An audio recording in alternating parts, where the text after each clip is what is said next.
किया कि उसने अफगानिस्तान के काबुल में किए गए एक ड्रोन अटैक में आतंकी संगठन अल-कायदा के सरगना अल जवाहिरी को मार गिराया।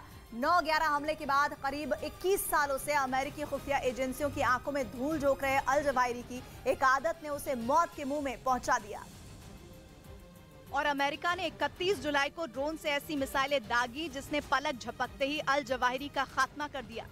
अफगानिस्तान के काबुल में बने एक घर में पिछले कई महीनों से बड़े आराम से रह रहा अल जवाहिरी अपनी एक आदत की वजह से अमेरिका के निशाने पर आ गया। दावा किया गया कि अल-कायदा के सरगना की उसी आदत ने अमेरिका को उसका पता दे दिया।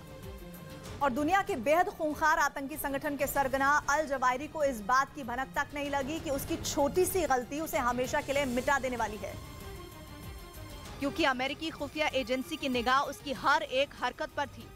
वो तो बस इंतजार कर रहे थे कि कब इस बात को पुख्ता किया जा सके कि काबुल के शेरपुर के एक मकान में अल जवाहिरी जैसा खतरनाक आतंकी रह रहा है। और अमेरिका को मौका भी मिल गया जब अल जवाहिरी खाना खाने के बाद मकान की बालकनी में था। असल में जवाहिरी को खाना खाने के बाद रोज बालकनी में आने की आदत थी, लेकिन इस बार जैसे ही वो वहाँ आया, अमेरिकी खुफिया एजेंसी ने उसकी पहचान की पुष्टि कर दी। इसके बाद ड्रोन से हमला करके जवाहिरी को मौत के घाट उतार दिया गया। और अमेरिकी खुफिया विभाग ने इस हमले को भारतीय समय के मुताबिक 31 जुलाई को सुबह 7:18 पर अंजाम दिया। लेकिन दुनिया के सबसे खतरनाक आतंकी संगठन अल-कायदा के सरगना अल जवाहिरी की मौत का ऐलान एक रोज पहले किया गया। कहा जा रहा है कि अमेरिका ने अल जवाहिरी को ठीक वैसे ही ठिकाने लगाया जैसे उसके आका ओसामा बिन लादेन को मार गिराया गया था। अमेरिका ने 2 मई 2011 को पाकिस्तान के एबटाबाद में एक ऑपरेशन को अंजाम दिया और लादेन को ढेर किया था।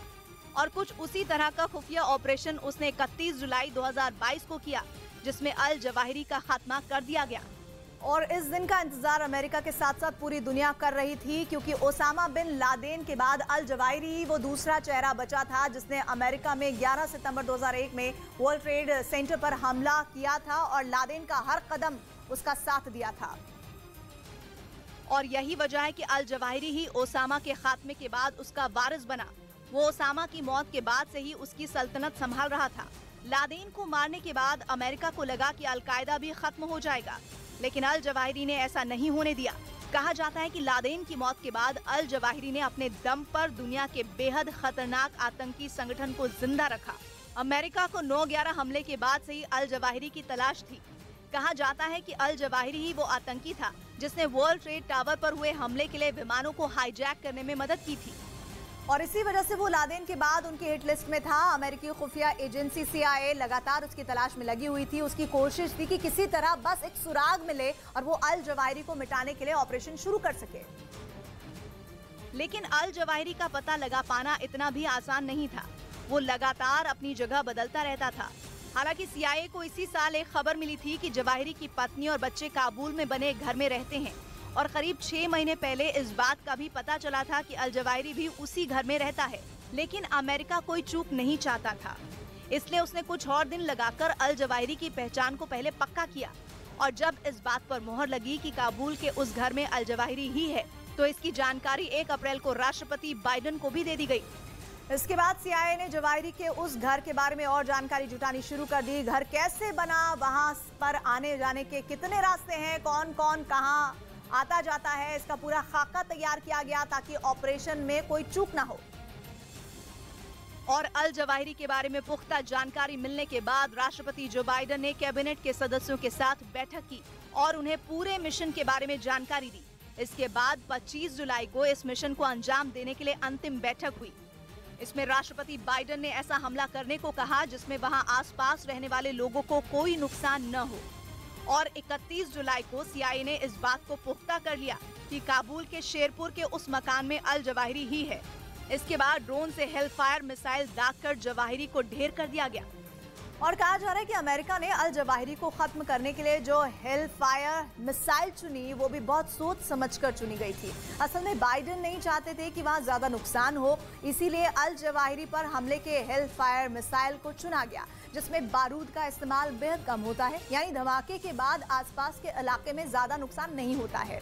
लेकिन इस मिसाइल में ब्लेड और धातुओं के नुकीले टुकड़ों का इस्तेमाल किया जाता है, जिससे हमले के बाद टारगेट पूरी तरह बर्बाद हो जाता है। ब्लेड और नुकीली धातुएं भरी होने की वजह से ही इस मिसाइल को निंजा बॉम्ब भी कहते हैं। हेल फायर मिसाइल मजबूत बंकर, बख्तरबंद गाड़ी, टैंक और मोटी कंक्रीट की दीवार को भी तोड़कर भी विस्फोट करने में सक्षम होती है और यह करीब 11 किलोमीटर दूर तक के टारगेट को आसानी से तबाह कर सकती है। और इसी मिसाइल का इस्तेमाल करके अमेरिका ने अल जवाहिरी को बड़ी सफाई से खत्म कर दिया। दावा किया गया कि जवाहिरी के खिलाफ चलाए गए ऑपरेशन में कोई और नुकसान नहीं हुआ। अमेरिका के लिए यह अभियान कितना अहम था, इसका अंदाजा इसी बात से लगाया जा सकता है कि जवाहिरी के मारे जाने का ऐलान खुद वहां के राष्ट्रपति बाइडेन ने किया। No matter where you hide, if you are a threat to our people, the United States will find you and take you out. इससे पहले भी अल जवाहिरी अमेरिकी हमले में 2 बार बच निकला था।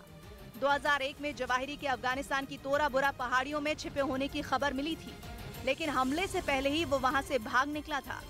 इसके बाद 2006 में उसके पाकिस्तान में छिपे होने की बात सामने आई थी, लेकिन उस वक्त भी वो बच निकला था।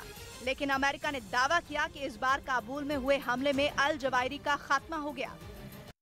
बड़ी वजह बना था, लेकिन इमरान खान दावा करते थे कि रूस की दोस्ती के लिए उन्होंने अपनी कुर्सी तक दांव पर लगा दी थी। लेकिन अब विपक्ष में बैठे इमरान और उनके साथी बिलावल का मजाक उड़ा रहे हैं। ये कह रहे हैं कि जिस रूस ने इमरान को मॉस्को बुलाया, वो बिलावल की शक्ल तक देखना नहीं चाहता। रशिया के वज़ीर ख़ारजा ने बिलावल। और बात हरियाणा